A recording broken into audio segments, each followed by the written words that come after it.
Hai, kau orang miskin pun mau tikam kah? Kau punya uang simpan pergi makan sudahlah. Sikat. Saya sikat rambut, muka saya begini juga. Sikat. Siapa tidak kenal dengan Ibrahim Pendek atau nama sebenarnya? Ibrahim bin Hassan ialah seniman filem Melayu terkenal. Bukan sahaja terhadap lakonan, tetapi juga istimewa kerana beliau dikurniakan dengan tubuh badan yang kedil yang berketinggian 130 cm. Antara filem-filem terkenal lakonan beliau ialah Ali Baba Bujang Lapuk, Nasib Si Labu Labi dan Keluarga Si Comot.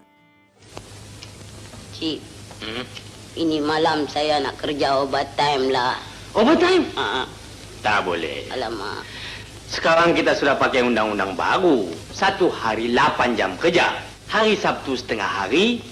Hari Minggu holiday. Faham? Beliau menghembuskan nafas terakhir ketika berusia 71 tahun pada 25 November 2003 pada pukul 9 pagi ketika umat Islam sedang menyambut Aidilfitri selepas menjalani pembedahan di bahagian perut di Hospital Universiti Kebangsaan Malaysia. Sebelum itu beliau telah ditempatkan di unit rawatan rapi ICU selama 2 minggu akibat penyakit buah pinggang, paru-paru berair dan sesak nafas. Jenazah beliau selamat dikebumikan di tanah perkuburan Islam Taman Midah Ceras, Kuala Lumpur. Ibrahim Pendek telah memulakan kerjaya seninya sejak tahun 1950-an lagi.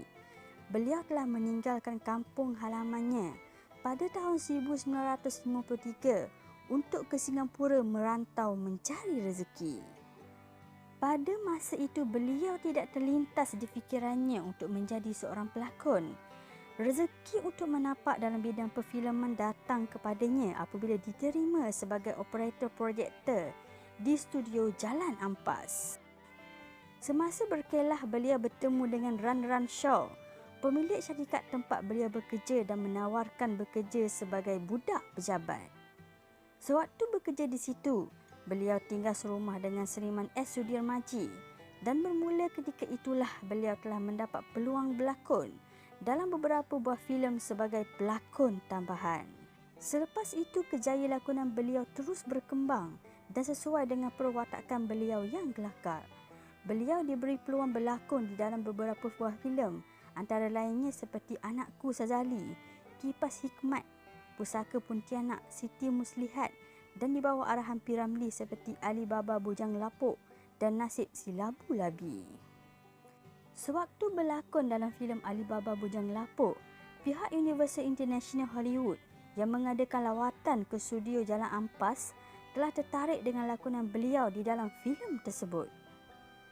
Dari saat itulah pihak Universal International telah menghantar surat tawaran kepadanya untuk berlakon sebagai pembantu seorang doktor dalam filem keluaran Hollywood itu.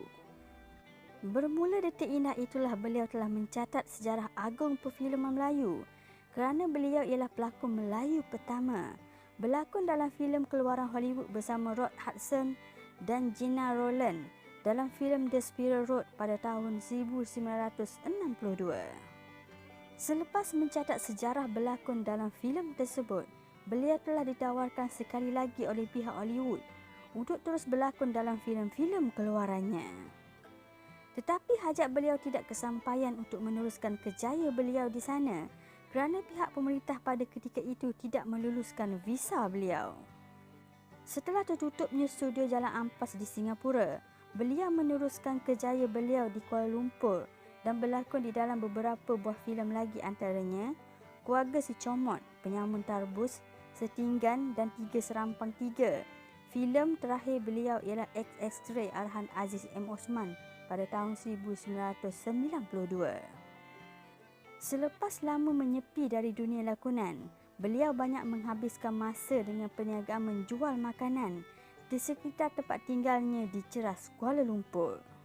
Walaupun banyak menerima tawaran berlakon, beliau terpaksa menolak tawaran tersebut kerana kesihatan beliau yang tidak mengizinkan dan beliau bimbang tidak dapat memberi komitmen sepenuhnya.